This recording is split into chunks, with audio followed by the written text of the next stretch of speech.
Friends, I thought I would share with you some very simple thoughts about why we need Schules and why they are so important especially in the 21st century in this secular age and very secular society. Because I think Schules give to us, to everyone who is part of them, three things, well, I will only mention three things, that I think remain as central to human happiness now as they ever were. And one of them is community. You know, not all religions emphasize community quite as much as Judaism does. Dean Ing, the Dean of Westminster, once said religion is what an individual does with his solitude. Plotinus said religion is the flight of the alone to the alone. For many thinkers, religion has to do with the secret spaces of the soul. We are most religious when we are most alone. In Judaism, we believe the opposite. Bereshis opens with God saying 7 times, let there be, and there was, Vayar Elokim ki tov. 7 times he said about creation that it was good. Does anyone know the first time the words lo tov, not good, appear in the Torah? Lo tov heyot ha'adam levado. It is not good to be alone. In fact, in the days before computer search engines, I actually did the rather laborious task of seeing how many other times in Chumash the words lo tov appeared. And they only appear one other place. When Moses is leading the people alone, and his father-in-law Yisro comes along and says, lo tov hadavar she'ata oseh. What you are doing is not good. We cannot live alone. We cannot lead alone. Jews are never alone. Elaine and I discovered this many, many, many years ago. I didn't always want to be a rabbi, and on one occasion, before I even thought of becoming a rabbi, and we were living in the ghetto, you know, I mean, you know, where the spiritual Geiger counter goes off the charts. And I said to Elaine a very unworthy thing. I said, wouldn't it be great just to spend a couple of days getting away from all the Jews?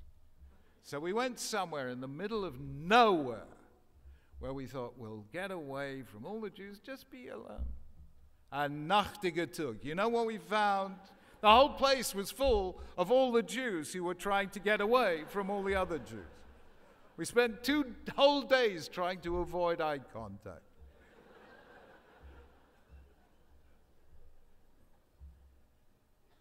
And a very distinguished British politician who had an interest in the concept of community once asked me to define for him, how do you define a community?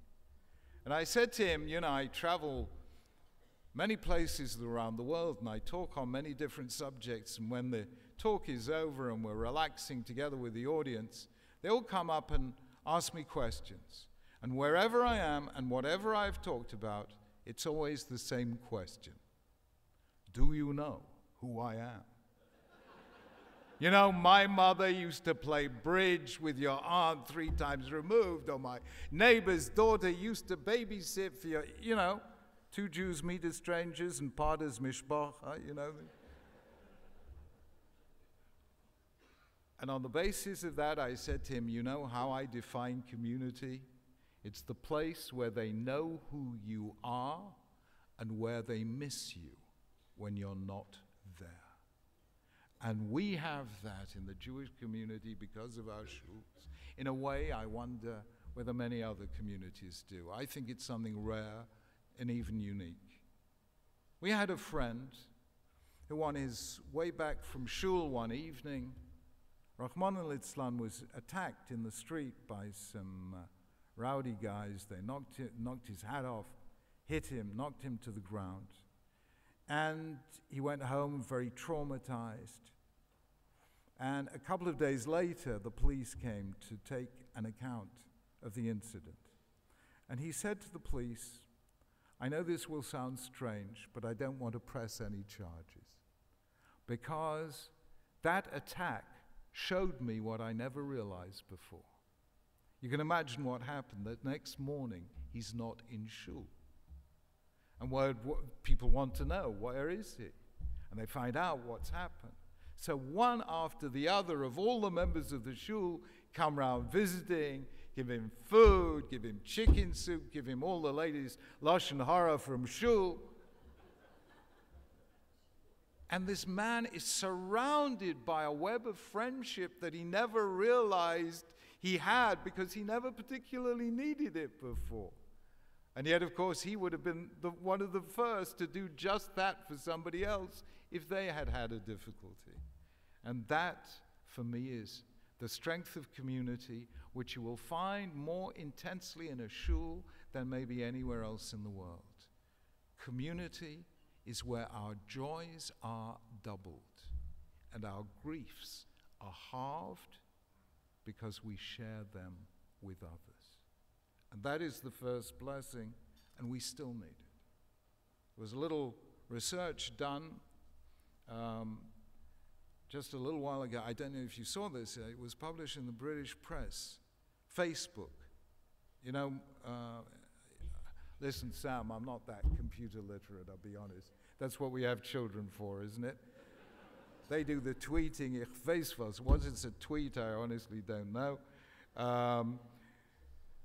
But, you know, Mark Zuckerberg, you know, nice Jewish boy, goes to Harvard, has a row with his girlfriend, invents Facebook and changes the face of the universe. Anyway, so they asked young people, how many Facebook friends do you have? And the average answer was somewhere between 150 and 400. And then they asked these young people, if you were in personal difficulty, how many friends would you have to whom you could turn for help? And the average answer was 2, and many said none. So never let us believe that virtual relationships mediated by smartphone can substitute for the face-to-face friendships you have in shul, because they are there for you when you need them, and there is no substitute for it. That is the first thing, community.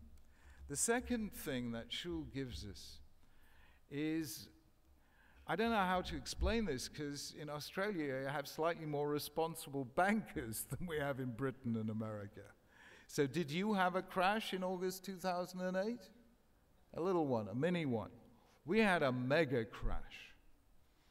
And actually, there was one little sign from heaven that no journalist actually picked up on, and it was a shame because it was a brilliant story, but nobody noticed it. 2 days before the crash, which was what, early August 2008, 2 days beforehand, at the very end of July 2008, the British sculptor Damien Hirst, have you heard the name? It's a British sculptor, put up a sculpture for sale in Sotheby's. It went for £10.5 million, the highest sum ever paid for a work of art from a living artist. And 2 days later, the stock exchange crashed. You know what the sculpture was? It was a calf with hooves and horns of solid gold. And he called it the golden calf. And I said, now I know why the crash happened. Booms and crashes happen when we make a golden calf, when we turn gold, which is a medium of exchange, and we turn it into an object of worship. When that happens, bad things happen. What is the mark of turning gold into an object of worship? It happens when people worry more about the price of things than the value of things. And the boom in Britain, and to some extent in America, was caused by the rise in house prices. You know, house prices started rising, banks were lending mortgages at very low interest rates. It looked as if it was the best investment imaginable, and so more and more people took out more and more mortgages, and the house prices kept going up and up and up and up. And everyone looked at the price of their house on the market and thought, I'm richer. But what is the value of a house? The value of a house is that it's a home. And do you know what's happened to the home in Britain? I'll tell you. Britain today, Baruch Hashem, I think It does not apply to the Jewish community. But Britain today has the highest percentage of teenage pregnancies, the highest percentage of single-parent families, the highest percentage of children born outside marriage. In 2009, 46% of British children were born outside of marriage. The home is falling apart. The family hardly exists. Millions of children are growing up in poverty and deprived of the stable love of the parents that brought them into being. So as the price of houses was going sky high, the value of a home was being lost. And I thought to myself, let's open the Chumash again and see what the Torah says about this. And I don't know if you noticed, but just before and just after the golden calf, Moses gives a command to the Israelites. And it's the same command immediately before and immediately after. Does anyone know what command he gave? Shabbos. And ask yourself, why is Shabbos the antidote to the golden calf? Because Shabbos is the day you celebrate the things that have value, but not a price. Shabbos is where we spend time with our families. Shabbos is the time when we eat together, we sing together, we go to Shul, we renew our friendships, we re-engage with the heritage of Torah, and we thank Hashem in our davening for what we have instead of eating our heart out for what we don't have. Shabbos is such a contribution to human happiness. I'm going to tell you a story. Sometimes people get angry with chief rabbis. I say sometimes, that is called a regular miracle, but one way or another, I remember one day receiving a letter, which must be one of the angriest letters I ever had. It was from a young man who was just about to get married. He'd come to register his marriage in my office, and my office had told him, sorry, we can't register your marriage. His wife-to-be was a convert to Judaism, but had not gone through an Orthodox conversion. And he wrote me the angriest letter I've ever received, basically saying, Chief Rabbi, you're a hypocrite. You're always talking about being inclusive, and here you are shutting us out. Now, when you get a letter that angry, you have to deal with it immediately. So I picked up the phone to him, and I said, Rabbi, you're just about to get married. It should be the happiest day of your life. Don't turn it into World War III. He said, what do you propose? I said, very simple. Go to the shul that converted your wife. They will hold the marriage. I want you to get married and have the happiest wedding day you can possibly have. And then go on honeymoon, have a beautiful honeymoon. And when you come back, sit down with your wife and say to her, look, you've traveled so far. Would you like to take the one extra mile for the sake of our children to come? And if she says yes, I will personally supervise her conversion. And if she says no, I wish both of you a life of happiness together. Well, he had the wedding, he had the honeymoon, he came back, and they decided she would enroll for conversion, and she enrolled. 1 month later, I get the next angry message. He said to me, your Beis Din have told me I have to keep Shabbos. I have to keep Shabbos? I'm Jewish. I don't need to keep Shabbos. She's not Jewish. She needs to keep Shabbos.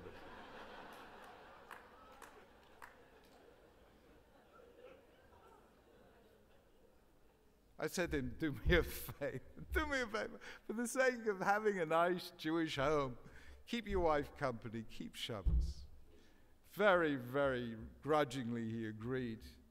And a year later, I had the zechut of officiating at their wedding. However, 1 month before the wedding, I get a further call.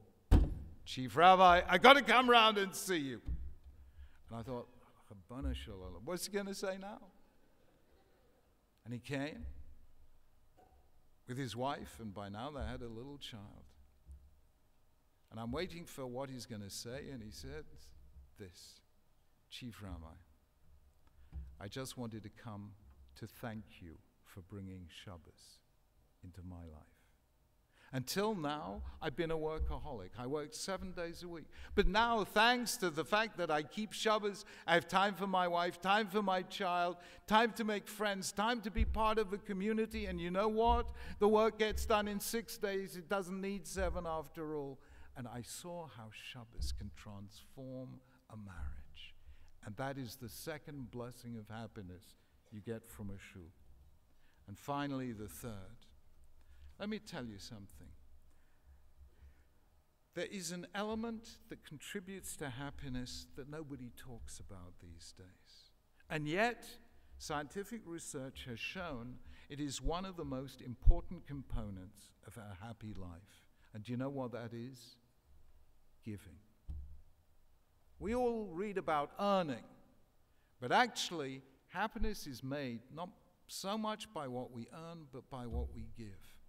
And the Torah, in a passage we're going to read in a few weeks' time in Parshat Trumah, tells us about the first shul ever made. God says to Moses, build a mishkan, and daber el bnei Yisrael v'yikchu li trumah me'ed kol ish asher yidvenu libo. I want this shul to be built out of the voluntary contributions of those who give. And that is how you build a shul. By people's contributions, of course.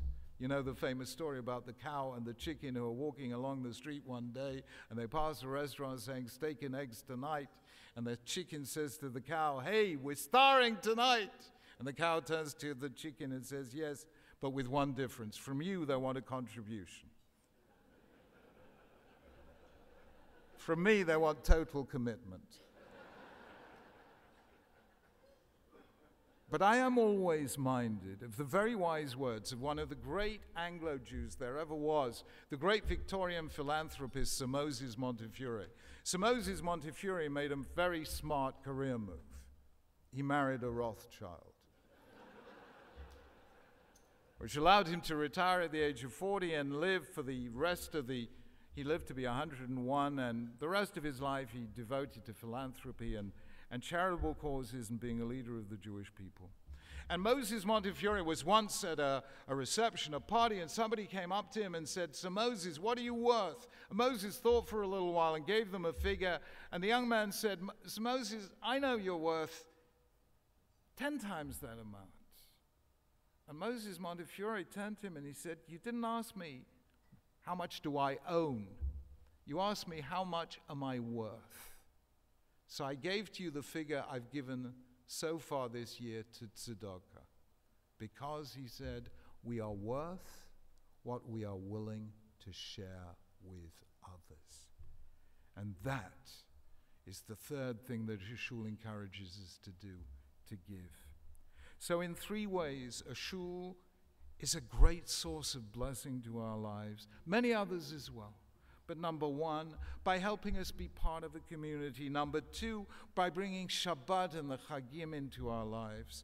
And finally, by being the great institution built on what we give. Now, I know that compared to the great cathedrals and mosques and temples, even the greatest of shuls is quite small. But nonetheless, shuls have performed a miracle of miracles.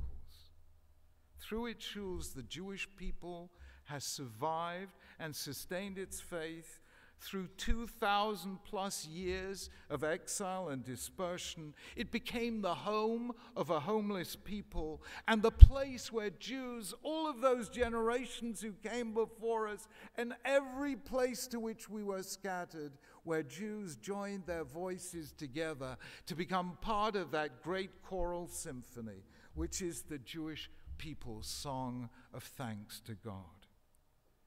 And therefore, shuls are very, very, very precious. And I end with one little story that taught me this lesson. And again, this goes back, way, way back to when I was just beginning in the rabbinate.